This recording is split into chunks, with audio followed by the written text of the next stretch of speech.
This is the men's room. Get it, man, and get with the countdown. Shake this square world and blast off for Kicksville. The trippers, the grasshoppers, the hip ones, all gathered in secrecy and flying high as a kite. You're listening to the men's room with Miles and Thrill. Say to our friends in Kansas City at 98.9 The Rock, Kansas City's rock station. Hello, Laszlo. Also 105.7 The X Rock in Peoria, Illinois, and 98.3 The Keg in lovely Fayetteville, Arkansas. Big show for you as Ryan Castle, the drunken charge, coming in to sit and spin today the 10 worst acts in the Rock and Roll Hall of Fame. The word gets offensive, and today we're talking about neighbors. What is the story about your neighbor? 844-999-OLA. Hello, Brooks. Welcome to the men's room. Hola. Hola. Hey, Ted. What's up? I'm not wearing any underwear. Good to hear. But I'm wearing a pair of glasses from Warby Parker. So I had just pulled into the parking garage at work, and we've got the Ring doorbell where they can push the doorbell and you get a notification on your phone. You can talk to people through your door. And a stranger was sitting there telling me that my neighbor's house is on fire. Oh. And can't quite see anything. Bring up the garage camera. Still can't see anything. Tell me they're going to throw a rock through the window, get the dogs out. You hear dogs barking. And then sure enough, the other neighbor comes over and says, yes, your neighbor's house is indeed on fire. So I race home, get there, and there is 4 different fire departments have responded. The entire structure is up in flames, and it is fully engulfed. And your place is in this building? Oh, no, we have different houses. We're just right next door. Okay, all right. So did that do anything to your house? Thankfully, no. It was, and it's on a cul-de-sac, but this happened in the wintertime, and it snowed and rained that day, and the really tall bushes actually acted as a fire break. Where if it was summertime, you jumped over and spread. All right. But that's not... Go ahead. What? That's not the crazy thing. Okay. We told the fire department that there was one elderly person living there, and he was kind of a hermit, and he wasn't out there with us in the cul-de-sac, so he had to have either been in there or somewhere. And so they what started did they asking us find questions, and they, what was the last time we saw him? Tell him, a week ago. And we never see him come out of the house, really. Is he dead? Hello? Yes. Okay. Yeah. That was a weird... What happened there? Yeah, right. Are you narcoleptic? Did you just fall asleep standing up? Sorry. And it's like talking to my great-grandmother when she was alive. Like, oh, damn it, man. However, the police department and the fire detectives are looking at us really funny when we tell them that we had seen him just a week before getting some pizza delivered. And they keep asking us this and keep asking us this, and they asked us to describe the gentleman. Well, a couple days later, the autopsy comes back, and the autopsy shows that it was not, in fact, the person that was living there. It was the body that was discovered in the fire. So, they just asked me to describe any other possible relatives. We hadn't seen anybody in several years. Turns out it was the brother who lived out of state who we hadn't seen in several years. okay. His brother had been laying outside for 2 to 3 years, as seen in aerial footage. Laying outside? What do you mean, like dead? Like a dead body? You didn't notice a dead body for 3 years? Correct. Where was this dead body? Like, is it something you should have noticed? Was it just sitting in his backyard or something? More or less. It was completely fenced in. We had done welfare checks. We had the police come out and check on this guy. Nobody discovered it. We didn't smell it, no nothing. What do you think, that hermit guy dragged his brother's corpse in the house, lit the house on fire, and rolled out of town? Well, the consensus is that he did probably drag his brother outside, but they found him later in the house, all burned up with a cadaver dog later. Well, good times. Yeah. Yeah. That's I fantastic. am so confused. I really am, too. So, wait a minute. The brother was already dead. Yes. The brother had passed away several years ago. And then the hermit guy dragged his brother's dead body into the house, and then you... outside of the house. So they think he died in the house somewhere. Oh, the brother took him outside and left him. Wait. Hold on. So when they found the brother's, was the brother burned up? Yes, they didn't find him until several days later. Because they were only looking for one person. We told them one person lived in there. And the person they found initially was the long-lost brother that was outside who had been there for a long, long while. So then, all right, so every time you sent a welfare check by, the cops would show up, talk to this guy, and then he just had the dead body in there chilling. They never actually made contact with him. He never answered the door. They went around the house and everything. They just never found the brother outside. Okay. Yeah, very weird. The hell kind of welfare check? You don't see a goddamn corpse in a yard. I am so confused. How can you do a welfare check and not make contact with the person you're doing the check on? Sounds like or see a dead body in the yard. It's like welfare. What's the story about your neighbor? 844-999-OLA. I have no idea what. I mean, that's the only point of the welfare check is to find that person that you're supposed to be checking on. And if you can't find them, then they do other things. Hello, Ron. Welcome to the men's room. Hi, hola. Hola. So back when I was living in Las Vegas, I had this neighbor. He was a surgeon. He had kind of weird hours, but he had his tree, and it kept overgrowing on our driveway. So because we were in HOA, we couldn't trim it. We had to go through the HOA to do it. It's the whole thing. So we go through it. He gets several notices. Finally, I guess he gets so fed up. So one night, we're up in bed, and I hear this hacking sound.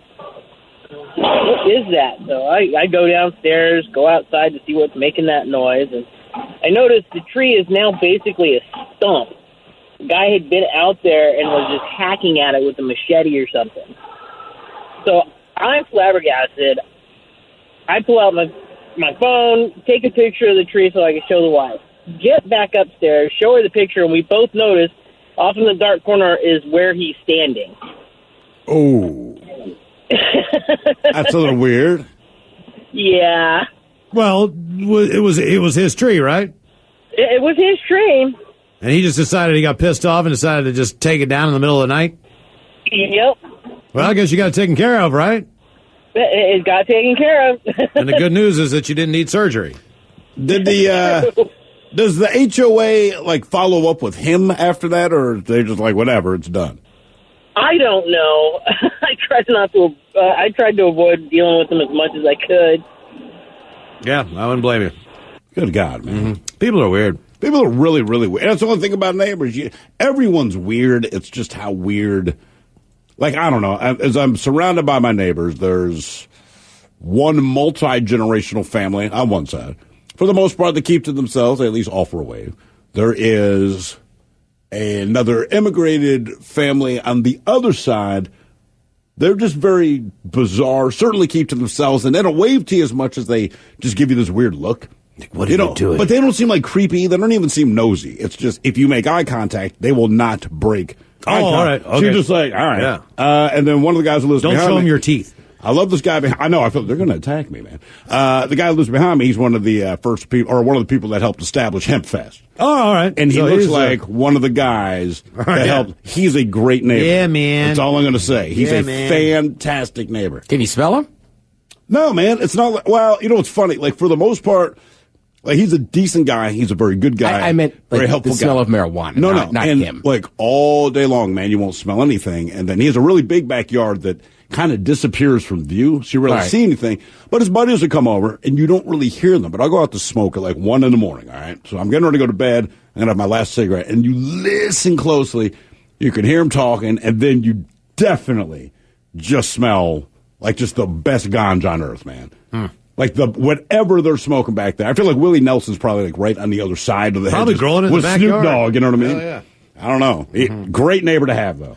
What's the story about your neighbor? 844-999-OLA. Even my kids are he's so nice. I'm yes, he's nice. Of course, he's always in a good mood, right? Yeah, he's always smiling. Yeah, I feel like I'm creeping my new neighbors out. Because to go to the door to get into my building, you have to walk right by my area. So I might be out there having a beverage or maybe, smoke a little something. And I'm always like, "How you doing? What's happening? Right, Welcoming committee's here." I don't think anybody was expecting. They don't reciprocate the warmth. Some of them are very nice, but some of them are kind of like you're saying, like the neighbors across the way. Some of them just kind of stare at you, and then I feel aggressive. Yeah, just bark at them or something. Say hello. Say it. Hello, Matthew. Welcome to the men's room. Hello, hola. Hola. How are you guys doing today? good. How are you, man? I'm doing good. Just getting ready to clock in for work. Okay, cool. Oh, lucky you. Well, we thought you were a little late, but yeah. My story about my neighbors is me and my family just moved out to Olympia, Washington from Colville about 6-7 years ago. And our neighbors kept having traffic coming in and out at all hours of the night from anywhere between 11 at night till 5 in the morning. They attempted to break into my house a couple times, and just before Christmas, our first year there, the police raided our neighbor's apartment. And come to find out, they were manufacturing and selling crystal methamphetamine and making homemade porn. And homemade making porn. homemade Oh, porn. my God, they had everything. They hit for the cycle. Did that affect your situation to be able... Was the residence still inhabitable after they made crystal meth? I have no clue. They did a lot of cleaning up and stuff like that. There's people living there now and stuff like that. It was about 6-7 months after they were getting big boils on their back and don't know why. I got a question. Is it illegal to make homemade porn? Like, if I make a porn, right, but I'm going to sell it to my buddies, is that illegal? I mean, I have no idea. You mean you're going to sell it? It seems like I'm going to get on you for what? For creating and distributing meth. I get that, but like, there's probably some regulation. Homemade porn? Like you can't like put a sign that says meatloaf in your front yard and like insert meatloaf to whoever comes by for $7.99, right? No, but I can could invite make you the over for meatloaf dinner. there and then distribute it somewhere else. Yeah, but if you once you sell it, then it has to be regulated. But what if it's like a bake sale, right? So the kids come home, hey man, there's instead a of fine bake line sale, between the kids. They always selling give it a meatloaf. I go, okay. So, I mean, like, is it illegal to make a homemade porn? If I charge you for the, isn't that hey, man, I got a DVD, it's me having sex with Let me a look at frog, it. whatever it is, like, but it costs $10 if you want. Is that illegal? But what if I watch it and I'm like, dude, this is only worth like $6? I'll take your $6. Okay. I'm negotiable. What's the story about your neighbor? 844-999. Ola, more your calls coming up. You are listening to the Men's Room Radio Network. Hola, bitches. You're listening to the Men's Room. A murder in South City, St. Louis, shook the unusually quiet community because of the murder weapon that was used. The St. Louis City Circuit Attorney said that 29-year-old Seth Herder admitted to killing 55-year-old Krista McCarthy using a samurai-style sword. Detectives with the police department said that McCarthy was found stabbed to death inside of an apartment. On Monday, neighbors told Fox 2 that Herder would often ride a scooter up and down the street with said sword. I've seen this guy on the scooter, and he drives by, and he does a goofy little dance, according to Jeannie Bryan. A few weeks ago, he had a samurai sword, and he was holding it as he was driving down the street. Police said they located Herder with McCarthy's car and his cell phone. They said Herder had blood all over his clothes, telling them he was off to Mexico. As far as I'm concerned, I never would have picked him out as a suspect whenever we see him out there. And then when it all started coming out, people were like, oh, it's the guy that's on the scooter all the time. It definitely makes you on alert and keeping your surroundings close by to know what's going on in the neighborhood. It is disappointing because this neighborhood has been extremely stable for a long time. Clearly. According to Marcus Johnson, he said, we walk a lot at night. Never occurs to us to be concerned really about anything. Herder currently on bond for $1 million. Our question, what is the story about your neighbor? 844-999-OLA. A couple of quick comments. It says, our neighbors, they kept parking in our spot. So we boxed our car in and took Uber for a week. I like that move. My neighbor Mike, probably listening, all he does is stand in his garage and drink Bud Light and then piss on the side of his house in plain view. I've nicely asked him, can you please urinate in your house so I don't have to occasionally see your penis? He just throws his non-beer hand up in the air and mumbles some drunken gibberish. That guy. I gotta assume he's married, right? No, there's no way. He might be. No way. He might have a Tammy. No way. Why wouldn't he go inside? Ted is correct. He's spending all this time in the shed, or in the garage or shed. Garage. He spends all this time in the garage doing his drinking. I don't. You know why? Yeah, maybe. Okay, all right. Yeah, probably. That's exactly. That's amazing. I mean, look, I like a garage too, but I just never get to hang out in them. But for the most part, most people I know that spend a lot of time in the garage are married. There's someone inside. Okay. All right. So I got all these tools out here. And I've been told before, Ted, you're really drunk. Pee on the side of the house. Don't go inside. Right. Oh, because like the wives were in the home. Right. Oh, I see. Exactly. Hello, Clay. Welcome to the men's room. Oh, hell. Hey, what's up, guys? Hola. Okay, so I was buying a couple of guns from a friend of mine, and he decides to bring them over to my house, and we're sitting on my front deck, and I'm looking at the pump shotgun, and you got to keep in mind my neighbor's house is about 15 feet from my house, from the deck. Okay, so I'm playing with the shotgun, looking at it, got it sitting on my lap, and I asked him, I go, these are unloaded, correct? And he's like, yeah. So I accidentally somehow pulled the trigger, and it was loaded. So ended up going through my cedar fence and going through the patio door of my neighbor's house into their kitchen, breaking out both windows. So I automatically run next door to make sure, because a family of 5 next door. God forbid what happened. I'm freaking out.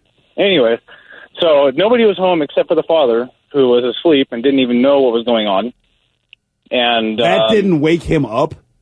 Well, it was kind of a large house. He was in the back corner of the house. And I understand. He must be a hard it might sleeper. be a large house, but someone fired a goddamn shotgun into your house and blew out your he was windows. married, so he's sleeping in the garage. Well, he must have had a long night, because this was at like 1 o'clock in the afternoon. Okay. But so anyways, he wanted $500 for the guns, and I go, well, I'll go ahead and buy them. But then my neighbor ended up having to pay $600 to replace the glass in the patio door. So him selling me the gun ended up costing my friend $100, and nobody got hurt. Was the guy cool about it? Like, yeah, it happens. He had to look like deer in the headlights. Like, he was telling me through his head, I swear they were empty. It was my fault for not checking it, but yeah. Well, thank God it wasn't a slider. And nobody was sitting next to me. know? And also, the guy's not going to argue with too much while you still have potentially loaded guns. Yeah, and I wasn't even really wanting to buy them, but I felt so bad for my buddy. I was like, dude, you're going to have to pay for his patio door glass. Well, why'd you feel bad for your buddy? You asked him for a load and he didn't unload the gun. Well, I didn't check it, so it was partially my fault too. So either way, I gave him $500, and then basically he ended up giving my neighbor $600, and yeah. I would say your neighbor's a chill guy, man. I'm still trying to figure out who's to blame. The one guy, the guy who shot the neighbor's house. Inevitably, I mean, I'm with you, right? Like, fired, why did you pull the trigger? Right. I mean, it's not like don't believe anyone. Right. When they say You should always make sure. I don't know. Don't believe anyone else's advice. It's like taking your non-lawyer friend's legal advice. Oh man, you don't have to just tell the cop blank. Yep. Right. Don't trust From it. BarstoolSports.com, they have the story. It says R.I.P. LSU superfan Big Lee, who was shot dead by a neighbor after spraying him with a gardening hose. The man shot dead Saturday morning on a street has been identified as Big Lee Martin, the LSU superfan known for his elaborate displays of purple and gold decor in front of his home. They said the shooting was a result of a dispute between Martin and his neighbor, Wayne Higgins, who is 78, who had an ongoing feud with his neighbor for over 10 years. That escalated Saturday morning when the neighbor is currently in custody. Quote, they fight nonstop over everything and anything. Lopinto said authorities have obtained video from a neighboring house that shows what occurred leading up to the shooting. In the video, which has not been released publicly, they said Martin appears to be watering palm trees in his yard as his neighbor, now identified as Higgins, is pulling out of his driveway in a black truck.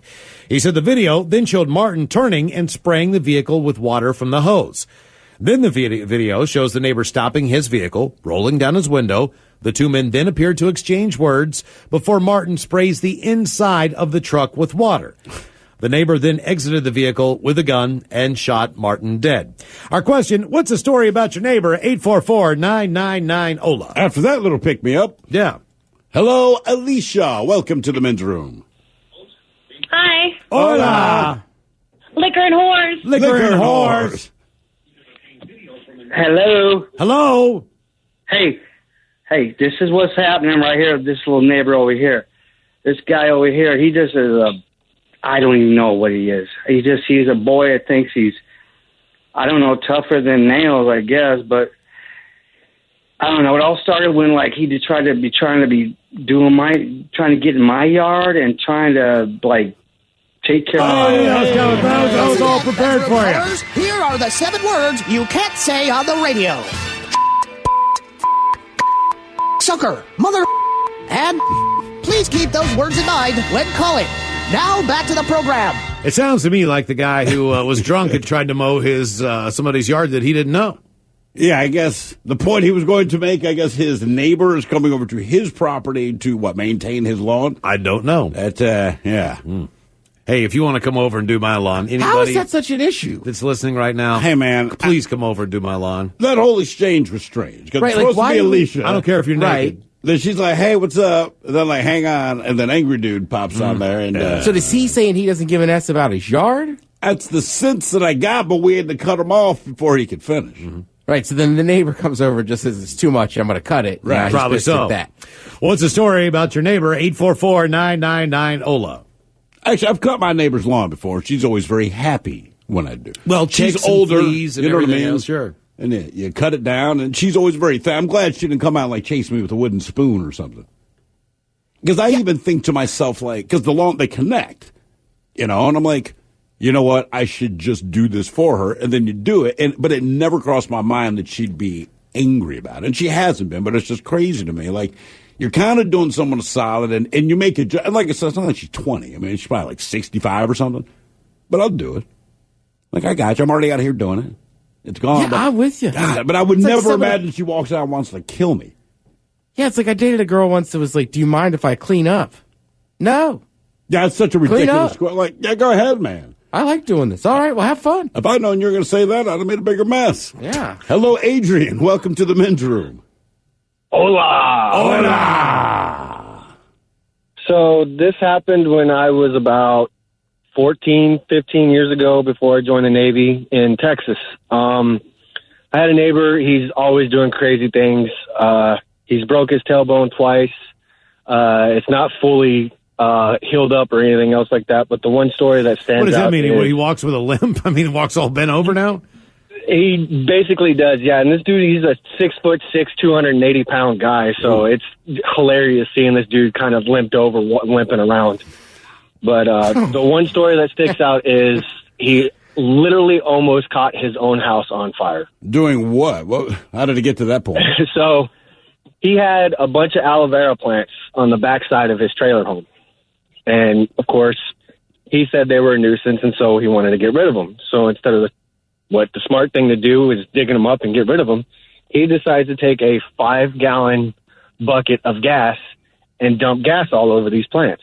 Did you just kind of stand there and watch, waiting for the carnage? Oh, yeah. Me and my dad were actually working on a vehicle when we saw him doing this. And when we saw him doing this, we stopped what we were doing and just watched him. And we're like, what the heck is this guy doing? But he goes to light it, and instead of just lighting it and stepping back, he decides to light it and then run with the fire in between the plants and his house. Jesus. Gets all the way through, comes out, he's jumping up and down, rolling on the ground because his legs are on fire. My dad falls to the ground laughing his butt off, and I'm just staring at awe. And then by the time it was all done, the plastic pieces that are on the bottom of the trailer homes was just completely gone, and his whole backside of his trailer was completely black. How did he not think that's exactly what's going to happen? I don't know. We asked him later, and he came up with the whole, yeah, I just felt like doing it. Okay. All right, man. It just seems to me, and I know some people have been successful with fire, but you're about, I don't know, like a bee's nest or something. Mm-hmm. And then the tree catches on fire and falls into the house that catches on. Like, fire, was the woman burned down her house trying to get rid of bed bugs? Yeah. Like, man, another guy, he burned down his house getting rid of cockroaches. Like, man, fire is not always the answer unless total destruction is what you're looking to achieve. I know, and they don't know what they're doing. But that's part of the problem, right? I had a buddy who lived in a trailer park, man, and I don't know, it was probably just his trailer park, but it seemed like when you live in a trailer park, there's just an open door policy. Like, we'd be sitting there watching TV, and the door would just open, and the neighbor would walk in, what's going on? How you doing? Right. I mean, it was so weird. It was like that's not okay. It was like Gas Man in Baltimore, man. I mean, right. Like, you just be sitting there, and all of a sudden, like, somebody walk in, like, "Hey, what's up, Joe? How are you, buddy? What's going on, man? What you got going on? Hey, man, you got a beer on you? All right, cool. Let me get one of these beers." Like, people just open the door; they wouldn't even knock. You gotta knock. Yeah, I man. know. It was bizarre. I was like, "Dude, what's going on right here?" Do you never masturbate? What's the story about your neighbor? 844-999-OLA. Hello, Aaron. Welcome to the men's room. Hello. Hola. How's it going, guys? Doing great, man. So my story is I was living in a duplex about a year and a half ago, and my neighbor was my landlord's ex-husband, and we had issues with him from the beginning. But we were sitting there and noticed his truck hadn't moved in a while, and I told my wife at the time that I was like, I wonder if he's dead in there. She thought it was a joke because he had been in and out of rehab. She thought maybe he went back, and I was like, no, I think something's wrong. So about 3 weeks later or so, cop knocks on our door. When's the last time you seen our neighbor? And said it's been a while, and is there something wrong? And he wrote it on a piece of paper and said deceased because my kids were there and he didn't want to stay in front of them. Right. So come to find out, that was my neighbor in his room, literally a wall in between us because it was a duplex, chilling there for 3 weeks dead. You never, so after they tell you this and you realize he's just on the other side of a wall, do you like go up to your wall and take a big sniff? Like, could you suddenly tell? Oh, yeah. Oh, man. That's what I was smelling. That's the thing that everybody always asks is, didn't you smell anything? No, because it was the beginning of January, so it was too cold for his body to actually start rotting. I guess that's good. Okay. I mean, all things considered, there's your silver lining. Did you know the guy? Oh, yeah. I mean, he meant well, but he had a lot of issues. Okay. And he was a sex offender that we didn't know about until much later. Well, that's something. Yeah, But they so start going away. dead body. Yeah. For 3 Dead body weeks, laying you there. said? About 3 weeks, yeah. Damn, man. Yeah, that's crazy. And then in hindsight, you realize that you have 2 young kids and you're living beside a sex offender. And a dead body. What is the story about your neighbor, 844-999-OLA? Yeah, that is great news, isn't it? Oh, man, have you ever looked at one of those sex offender maps? I have not, man. Oh, it's I disturbing. just- Don't I do don't it. know. Don't do it. I don't wanna do You it. don't want to do it. Because they have them, like, all the dots in your neighborhood, depending on where you live, of the people, and it's like, there's a lot of dots, man. And you can do it for any state, I'm pretty sure. I think. I believe there's a lot, but does it also say what it is they did? Because there are some Yes. sex offenders that Oh, I yeah. believe are there's some Oh, yeah. people Oh, that totally. had to register as a sex offender, Yeah. and they're not a sex offender, right? I agree. I think there's a difference between, say, like a woman who was prostituting herself or a guy that picked up a prostitute. Than It's a all child there. molester. It's all the information. Does there. it give it to you? Yeah, it gives you I all the don't want to information. know. You don't want to know. God damn, man. And it's going to be someone like, oh, Fred? Dude, man. Come on. Such a good guy. What's the story about your neighbor? 844-999-OLA. Hello, Katie. Welcome to the men's room. Hello. Hola. Hola. When I was a kid, moved into the house that I grew up in. We moved in next door to this woman and her 2 kids who were about 8 and 10 years older than me. And I was, I want to say 6 or 7, jumping on their trampoline, and the younger boy and one of his friends were throwing kitchen knives down at us on the trampoline. Jeez. Trying to hit us. And his mom found out about it and kicked him out, and I think he was 17 at the time, and he was supposed to be there, and my brother and I went across the street from our house was this like grassy field where they now have 2 new houses, but it was like an empty lot. Uh-huh. And we were playing over there, and this guy comes up, his name was Matt, comes up and starts walking through the field, and we were told that we weren't supposed to be around him, we were supposed to hide. And so we hid, and the cops came, he broke into his mom's house, the cops came looking for him, were there for like 3 or 4 hours, and they never found him. We'll come to find out he was hiding in between the bed frame and the mattress in his room. You're telling me they didn't look under the bed?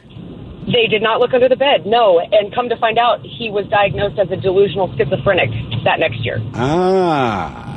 Uh-huh. So the knife throwing is not as So throwing knives at 7-year-olds on trampolines, you're That saying is wasn't- not normal behavior? Whoa! Okay, I was going to say, like, is this It guy... took them another did they- year to did this- piece together did this that guy, there's something Did wrong. this guy take the cops to all the bodies that he buried in the woods later on in life, or did he just, I honestly have no idea. He left when shortly after the cops were looking for him, he never came back. And I have not a clue in the world what happened to him, and that was 15 years ago. Yeah, who knows? Good Lord, man. Throwing knives at us on a trampoline. Don't go near this guy. Hide from him. That's great. Then they figured out there might be something wrong. Man, oh man. What's the story about your neighbor? 844-999-OLA. Hello, Shelley. Welcome to the men's room. Hola! Hola! I had a neighbor who is super nice lady, but she always had these new cars, and I'm like, dude, how can you afford this? And I'm talking Beamers, Escalades, pimped out to the max. Now, did she have a fleet of them, or did she just trade them out all the time and constantly have a new car? She just constantly had a new car. Okay. So I'm like, how can you afford this? And she's like, oh, my husband owns a car dealership in Everett. And I'm like, oh, all right, that makes sense. That's cool. And so, I talked to her every day for about a year. And then all of a sudden she just disappeared. So, I got on Facebook, was digging around, and nothing, couldn't find anything. Then I get a collect call from federal prison in Arizona. She was arrested for smuggling drugs for the cartel that took over El Chapo. Oh, man. Man, oh, man. Well, so what was the collect call? Like, feed my cat. I mean, what did she need? What does she need from you at this point? Money on her books. Wow. How much? Got to get something to eat. How much money did she want on the books? She's like, can you just send me $20? And I'm like, oh, my Lanta, are you kidding me?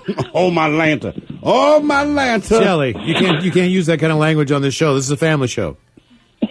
Now parents have to explain to the kids about pooping. My Lanta. And that's look at what you've done. Now, oh, my Lanta. Now we're going to have a big old chalky log. What is the story about your neighbor? 844-999. Ola, hold the line. More of your calls coming up. You are listening to the Men's Room Radio Network. Go back to the Men's Room with Miles and Thrill. Ryan Castle, Drunk and Charge, coming into Sit and Spin. Today we get the 10 worst acts in the Rock and Roll Hall of Fame. The Drunk and Charge coming up, and we will sit and spin. Also, the word gets offensive. Our question, what is the story about your neighbor? 844-999-OLA. Hello, Paul. Welcome to the Men's Room. Hola. Hola. I grew up in Roanoke, Virginia. I don't know if you guys have ever been there, but it's a few decades behind the curve, typically. Did you say Roanoke, Virginia? Yep. I've been to a train museum. Do they still have the train museum there? Yeah, the museum. I forgot what they changed. Museum of Transportation, I think. But yeah, it's gotten really big. Yeah, I was there when I was a young kid. But I was there, and I forgot how old I was. Probably about 10 or 11. We had a lady move in next door to us. Never had any issues with her. She wasn't one of those neighbors. We weren't inviting her over for potlucks, but we never had any problems with her. A few years later, she gets a boyfriend. And this is one of those guys, you look at him, and you're looking at this guy going, something's wrong. Well, a few months after he moved in, a buddy of mine called me up, said, dude, go outside. It was like 10 o'clock at night. Like, go outside and look down the street. Like, all right, whatever. So I walked outside, looked down the street. Sure enough, the house next street over, they had a cross burning in their yard. Oh. So next few months, people start finding KKK literature, tucked under their windshield wipers, on their door, all this stuff, and trying to figure out what the hell's going on. And I'm sitting out on my porch with my buddy, and we hear the door close next door. And we look over. Sure enough, here's this guy coming out of the house, going to his car with the robes on, carrying his hood in his hand. It's like, that's my neighbor. That's the guy. And so we found out later that he was actually in charge of the entire KKK for the entire southwestern Virginia area. Which is probably a fairly significant chapter. I'd say it's probably good business. Yeah, they probably they have a large turnout for their events, apparently. Yeah, he was doing everything he could to bring it back. And it was one of those, all right, there's nothing we can do.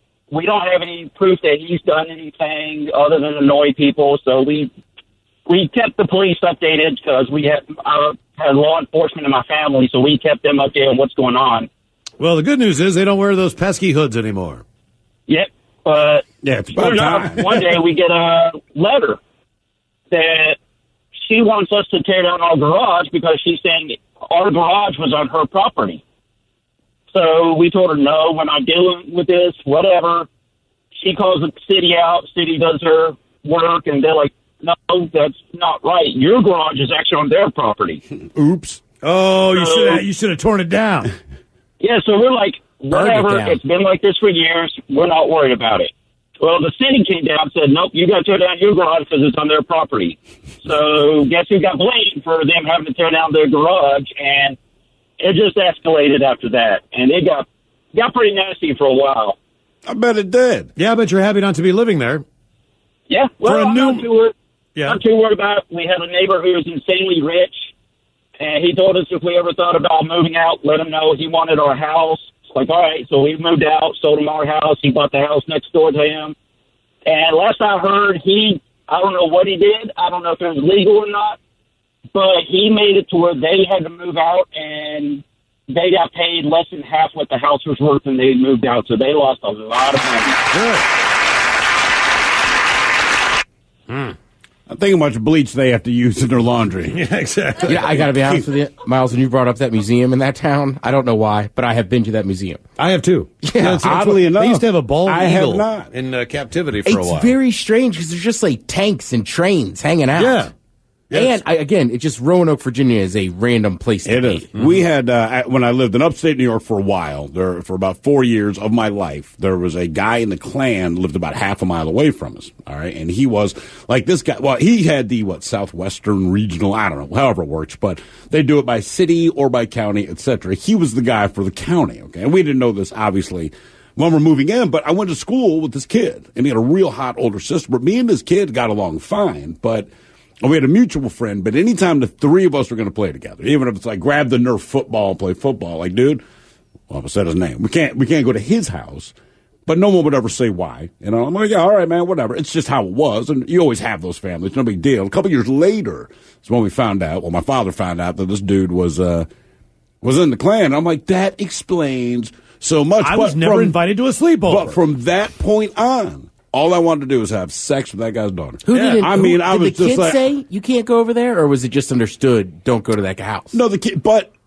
the way it played out, it was always just, my father or parents, as you would say, my parents, they just don't want other kids in the house. So you didn't take it as anything. You go to anybody else's house, it's no big deal. You understood his house off limits. And then when I found out why, I'm like, that explains so much, because he was the only dude in the neighborhood. Like, you'd ride your bike through, as kids do. You recognize all of your neighbors, and almost 100% of them would just wave to you because you're like a 10 or 11-year-old kid, right? It's just what they do. This guy, it never happened. He was never mean, right? It's just there was no chance. And once I found out, I'm like, that explains so much. He seemed like kind of an a-hole, and it turns out he is. Yeah. I'm all right, man. You know what I mean? Like, listen, he seemed like a D-bag. So basically what you did is confirm I was right. The guy is an absolute D-bag. I'm assuming he still is.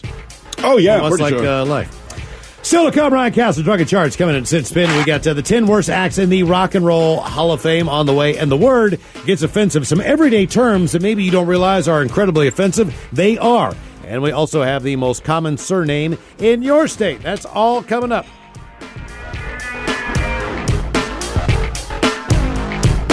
Hola! The shenanigans continue on the Men's Room Radio Network.